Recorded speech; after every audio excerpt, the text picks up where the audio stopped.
What's up guys, this is Saiyan here coming at you with another Pokemon TCG deck profile. Still in base Neo, still the only format that matters to me. And I have been looking forward to share this deck with you guys. It's definitely one of my favorite decks. It's definitely one of those decks that's strongly under the radar. But there are no conflicting cards in here like obviously problematic cards that would have been Band Sneasel, Slowking. None of that stuff yet. We are still in the realm of using Darkness Energy, and we are in the realms of using Houndoom. So let's have a look at why Houndoom is so good. Start with the Pokemon. Obviously, with base Neo, you have to have Cleffa.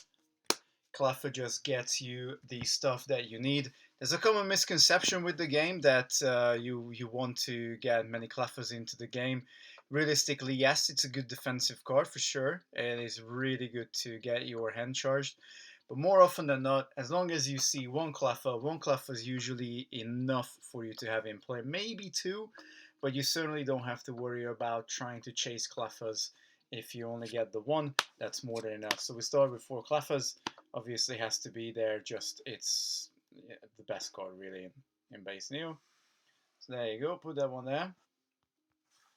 And then the big star of the show and an extremely underrated card, Houndour. This card really isn't talked about, but it should be talked about because of Plunder. The ability of being able to remove all trainer cards attached to the defending Pokemon before doing damage is amazing. So it will basically get rid of Defender, it will get rid of, very importantly, Pokemon tools, and even more importantly, it will get rid of Power Sash. What is it called now? Focus Band. Getting rid of Focus Band will basically, against a baby Pokemon, will give you a much better chance by getting rid of that secondary coin flip. And you have to get through, obviously, the baby power before you are able to use Plunder anyway. So that's going to deal 30 damage for 2 energy, because obviously you need the 1 dark energy requirement there. So 30 damage for 2 is already very decent. But on the top of that, to be able to get rid of all trainer cards attached to the defending Pokemon, I mean, Brock's training method, is it Brock's training method? I think so.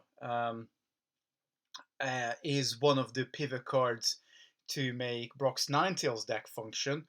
You bring Houndour down and just completely obliterate that. Because obviously, ideally, you want to start out with a Cleffa, be able to get the cards you need, get 2 energies onto Houndour, and then as soon as you go out, be able to remove all those pesky trainer cards that you don't want your opponent to have. And so, Houndour on its own can already make a massive impact on the play. We're running 3 ofs, but you kind of want to make sure you get your Cleffa into your starting hand though. And we, of course, run 3 of the key cards to the deck, 3 copies of Houndour. Houndoom. And the reason why we run this particular card is twofold. First of all, you are capable of just basically getting down Houndour, attaching 1 fire energy. Next turn evolving, you are already capable of dealing 20 damage. Yes, you do need to discard a fire energy, not a problem, because what Dark Flame does, it basically fishes out a darkness energy from your discard pile and it attaches it to Houndoom. So you get that Dark Flame on, yeah, you will have to keep fueling the Dark Flame. Not really a problem as long as you can realistically get Darkness Energy, at least 1 Darkness Energy into your discard pile, and to be able to then attach that to Houndoom. So very quickly, if you're actually capable of Dark Flaming with 2 energies attached, obviously discarding 1 in the process, by turn 3 you can Blackfang if you want to. Now particularly with being able to stay on Houndour and be able to get rid of some of those pesky trainer cards that your opponent will be using, because in base Neo they will be using either a Goldberry or Focus Band, or again, as I said, Brock's training method, or Defender, or even looking at Counter Claw, and there's a bunch of actually very useful Pokemon tools in the base Neo format. This card, I don't understand how this card is so overlooked. I mean, Plunder does what basically base Neo format needs so badly, is being able to fight through all those Pokemon tools. And so how this Houndour has been so overlooked, I have no idea. I do get it; it's 40 HP, but then again, it's still a Darkness Pokemon. It's a very strong effect for that attack.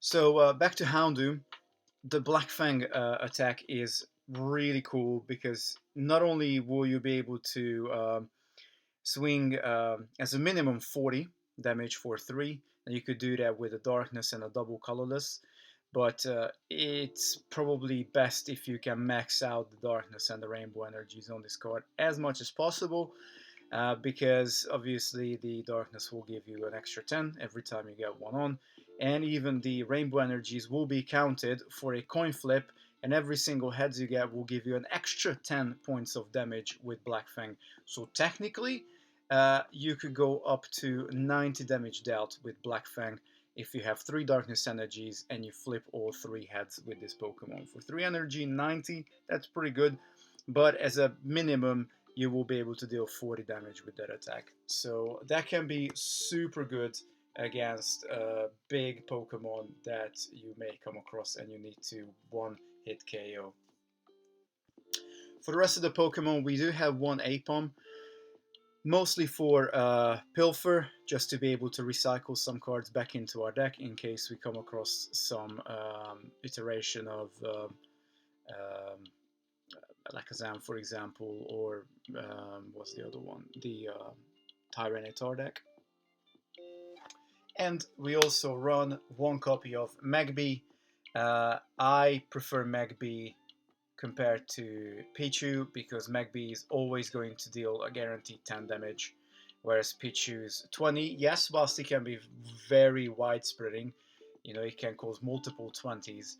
If your opponent's defending Pokemon doesn't have a Pokemon power, then it's not going to deal any damage to the defender, and hence why Magby to me is a better option, and it also gets you that ability to shut down all Pokemon powers until the end of your next turn.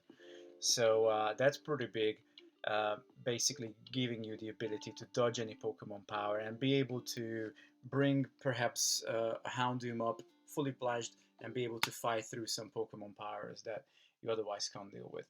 So the Pokemon lineup is actually very nice and simple. We're running only 9 basics, and we definitely want to see a Cleffa to start with, 3 Houndour, 3 Houndoom, an Apom, and a Magby, all for functionality, and the big hitter is Houndoom. Let's see the trainer cards then. We do run the 2 Oak, 2 Elm combo here. These cards really don't need much explanation, but Oak is just really good to get a whole bunch of cards and you can still play them in the turn, whereas Elm is your pseudo Cleffa. If you want to preserve your deck a little bit more, then it's worthwhile to consider playing Elm, but Elm does lock you out from playing any more trainer cards for the rest of your turn, so you have to be, of course, careful with running Elm. I tend to run Elm as a last resort if I really need to dig for energy or a Pokemon. I don't tend to use Elm if I'm looking for a particular trainer card. To make sure we do get to some of those cards that we might not be able to get any other way, I'm running 4 computer searches. Now, you don't normally see 4 computer searches ran in base Neo. Yes, some decks do that, but typically tends to be around 2-3. But computer search gives us access to be able to dump darkness energies into our discard pile, and so we can attach them to Houndoom with Dark Flame. And that's really important because of the stadium we play in this deck, and the stadium we play is again a 4-off, and we are running Pokemon Tower. I absolutely adore Pokemon Tower. I absolutely love the art on this card, and I love what it does as well. It just basically simplifies the game state by, of course, it has a mirror effect, so it kind of shuts down um, Pokemon powers, attacks, energy cards, trainer cards that will put a card from a discard pile into its owner's hand. So it shuts down, of course, recycle energy, it shuts down item finder, it shuts down energy retrieval.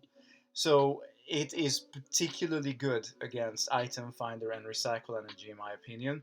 And because Houndoom's attack doesn't bring it back to your hand, but it actually attaches it to Houndoom, we're actually going around Pokemon Tower. Our opponent does get locked out from some of that functionality, whilst we are still able to pump Houndoom up with Darkness Energies. Particularly important because, of course, our opponent is most likely going to be targeting those Darkness Energies as soon as they can with their energy removals. So Pokemon Tower is going to work supremely well for us, and it just really brings the flavor into this game. Now, for hand disruption, of course, no deck is competitive if it doesn't have a good few copies of Lass. Lass is a very strategic card. It needs to be used with a lot of care, and it's also very important that we play it when we have a Cleffa as our active Pokemon.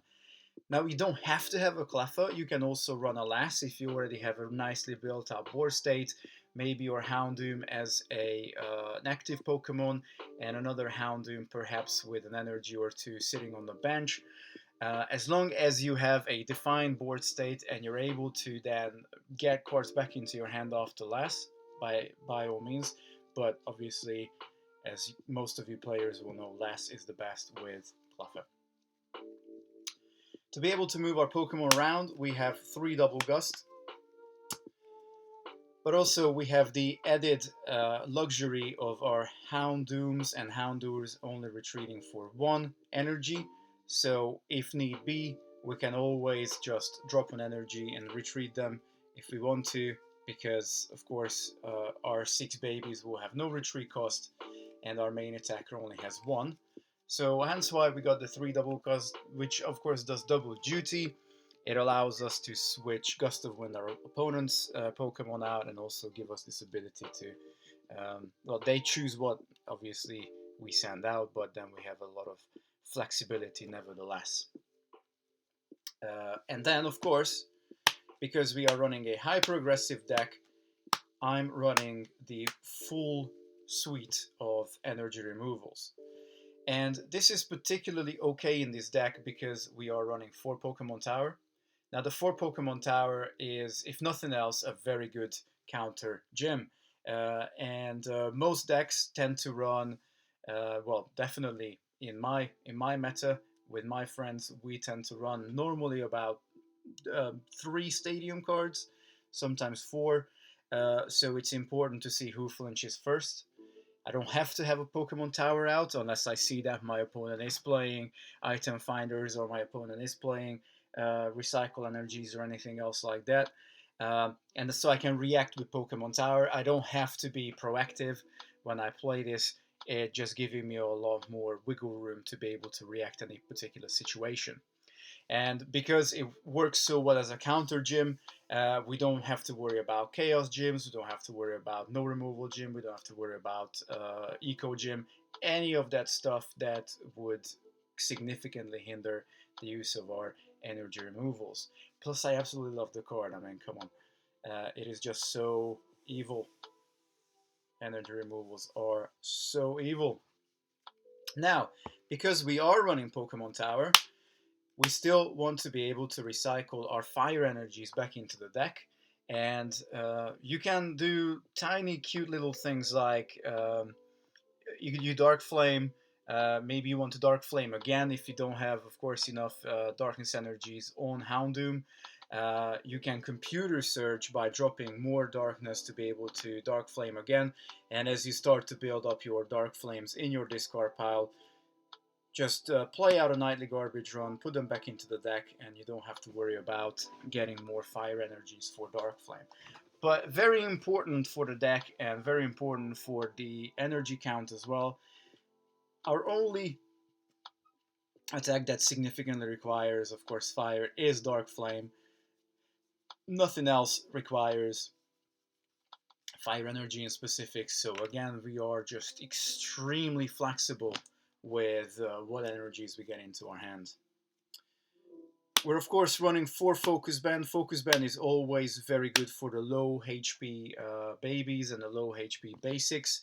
We particularly want to have Focus Band on Houndour as long as we are looking to plunder away our opponent's trainer cards. We want to have our Focus Band on our little guy and make sure that this little guy isn't KO'd that easily.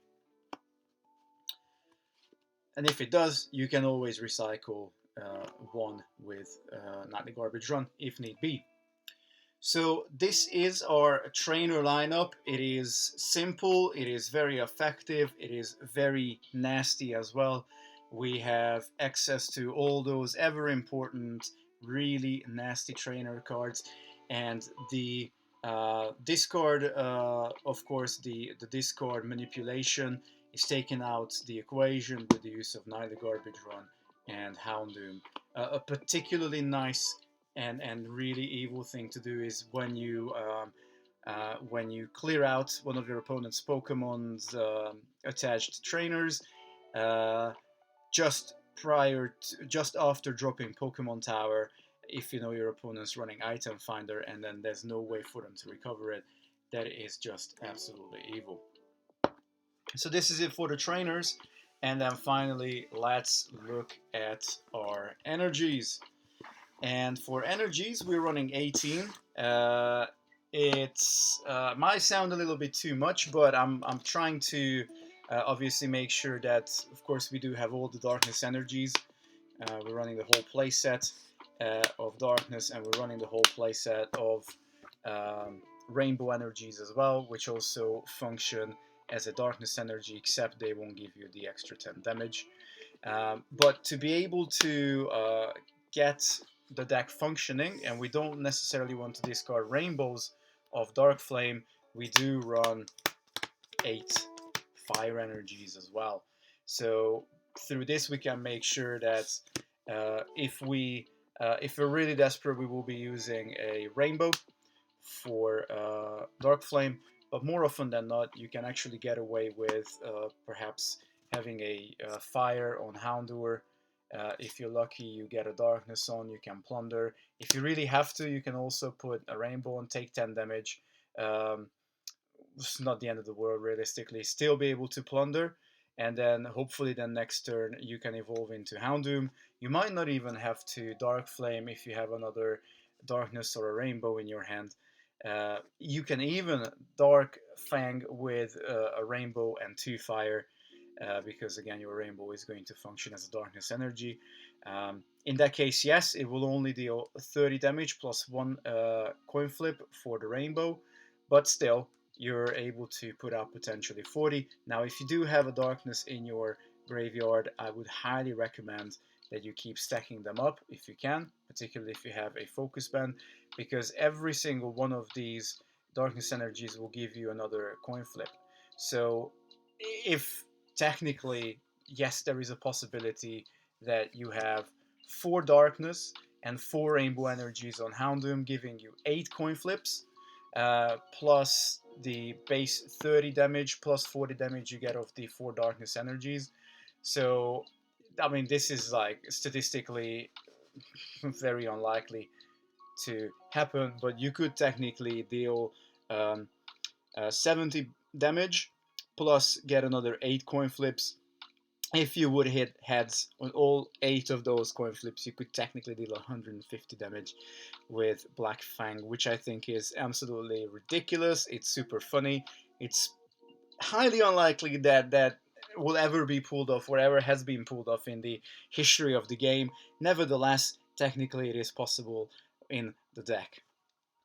Thank you for joining me for this deck profile of my beloved homegrown, homebrewed Houndoom deck, which has a lot of resilience and it is a lot of fun to play as well. Peace. Up until next time, YouTube.